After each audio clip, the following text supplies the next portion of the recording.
राम मंदिर ये सिर्फ एक मंदिर ही नहीं, ये अरबों राम भक्तों की भावनाओं का सैलाब है। ये हर उस सनातनी की आस्था का सबसे बड़ा प्रतीक है जिन्होंने अपने आराध्य प्रभु श्री राम की मंदिर का ख्वाब उनकी जन्मभूमि अयोध्या नगरी में देखी है और अब वो शुभ घड़ी बेहद नजदीक है।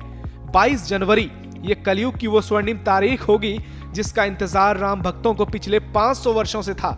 यही वजह है कि आजकल पूरा भारतवर्ष राममय हो चुका है और हर ओर सिर्फ रामलला की ही गूंज सुनाई दे रही है।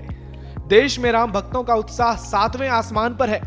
मानो हम राम राज्य की उस खूबसूरत हकीकत का दीदार कर रहे हैं जिसको अयोध्या वासियों ने अपनी आंखों से त्रेता युग में देखा था। इसी कड़ी में हम आपको आज प्रदेश के अलग अलग हिस्सों में रामलला की प्राण प्रतिष्ठा को लेकर हो रही भव्य तैयारियों से रूबरू कराएंगे। साथ ही आपको ये भी बताएंगे कि 22 जनवरी को लेकर यूपी सरकार की क्या खास तैयारियां हैं।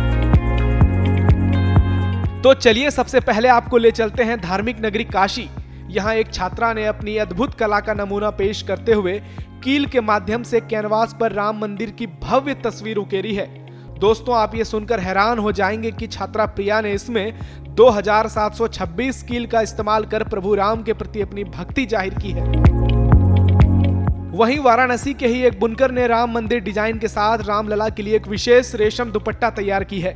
प्राण प्रतिष्ठा में पीएम मोदी की उपस्थिति को देखते हुए यह विशेष रेशम दुपट्टा तैयार किया गया है जिसकी लागत लगभग 35,000 रुपए है।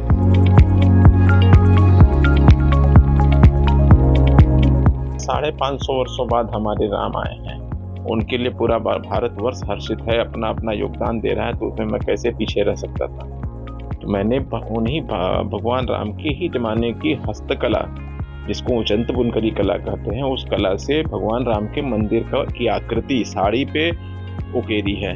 आगरा के वरुण गुलाटी ने राम मंदिर का हूबहू मॉडल तैयार किया है। इसे देखने के बाद आप भी यही कहेंगे कि यह अयोध्या के राम मंदिर का सबसे बेहतरीन मॉडल है। इस मंदिर के मॉडल का जादू लोगों के सिर चढ़कर बोल रहा है और यही वजह है कि इस मॉडल को अब तक 5000 से ज्यादा लोग खरीद चुके हैं। दोस्तों, रामलला यूं ही सबके भगवान नहीं कहे जाते, उनकी महिमा ही ऐसी है जो भक्तों की सब कष्टों को हर लेती है। इसी का उदाहरण है कानपुर के रहने वाले कन्हैया जोशी, बलिराम केवट, शैलेंद्र, राम स्वरूप, विनोद और अजय केवट, जो बीते 21 दिसंबर से मध्य प्रदेश के विदिशा से रामलला की नगरी अयोध्या धाम तक की 750 किलोमीटर की पैदल यात्रा कर रहे हैं। तो हम घर मतलब वहां से बैठे थे, ताप रहे थे, तो ख्याल आया कि चले अपन, तो हम पैदल ही निकलते आए। आज हमें 20 बजे है हमारा, तो हम अयोध्या। किस तरह से क्या है? ऐसा सबका ही है, और बैठे थे हम तो एकदम विचार बना और चल पड़े। वहीं जनपद अमरोहा के युवक कुंवरपाल सिंह राजपूत भी राम भक्ति में सराबोर हैं और वो 585 किलोमीटर की पद यात्रा कर रामलला के दर्शन के लिए अयोध्या धाम जा रहे हैं।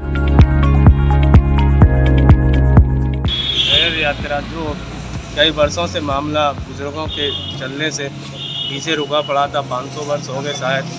हमने सोचा राम जी के दर्शन आसान हो जाएंगे, तो हमने सोचा कि कुछ नया करें। तो नया करने के लिए पदयात्रा पर निकले श्री राम जी के दर्शन। आपने देखा कैसे राम भक्त लंबी दूरी तय कर अपने प्रभु के पास पहुंचने के लिए उत्सुक हैं। अब आपको रामलला के ऐसे भक्तों से मिलाते हैं जो 2 पहिया वाहन से पश्चिम बंगाल से अयोध्या तक का 700 किलोमीटर का सफर तय कर रहे हैं।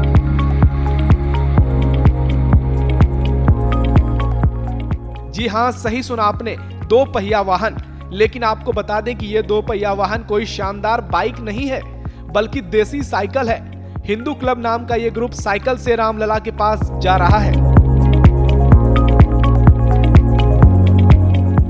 रामलला के मंदिर बनने से देश के लोगों में खुशी की लहर है। इतिहास गवाह है कि राम मंदिर के लिए सैकड़ों लोगों ने अपना योगदान दिया है।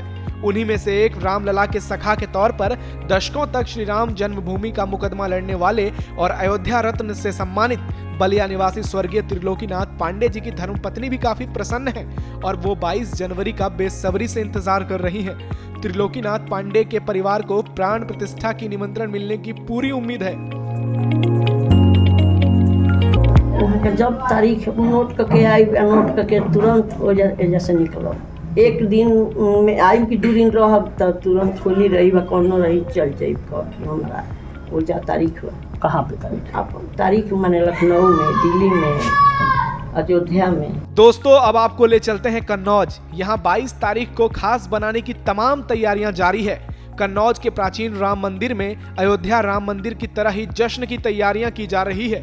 22 जनवरी को यहाँ 1100 दीपक एक साथ जलाए जाएंगे, साथ ही शानदार आतिशबाजी भी की जाएगी। सोमवार को यहाँ सुंदरकांड के साथ धार्मिक कार्यक्रमों का भी आयोजन किया जाएगा। हाँ, यही वही तो होगा 22 तारीख को इनका पूरा जी सुंदरकांड है, रामायण है, दीप प्रज्वलित हैं, शाम को है, प्रसाद वितरण है और सजावट है, यही सब होगा। वहीं रामलला के दरबार में किसी तरह की कोई अप्रिय घटना न हो, इसको लेकर केवल अयोध्या में ही नहीं बल्कि दूसरे प्रदेशों की पुलिस भी पूरी तरह से सतर्क है। आसमान से जमीन तक हर जगह चप्पे चप्पे पर सुरक्षा की पैनी नजर रखी जा रही है। इसी कड़ी में उत्तर प्रदेश के मुख्यमंत्री योगी आदित्यनाथ ने प्रदेश के पुलिस प्रशासन को इसकी बड़ी जिम्मेदारी देते हुए सुरक्षा व्यवस्था को मुस्तैद बनाने की बात कही है। दोस्तों कहने में कोई दो राय नहीं कि अयोध्या में भले ही रामलला की प्राण प्रतिष्ठा की जा रही हो, लेकिन इसकी आभा पूरे भारत में फैली हुई है और हर ओर सिर्फ जय श्री राम की आवाज सुनाई दे रही है। ब्यूरो रिपोर्ट, श्रेष्ठ उत्तर प्रदेश।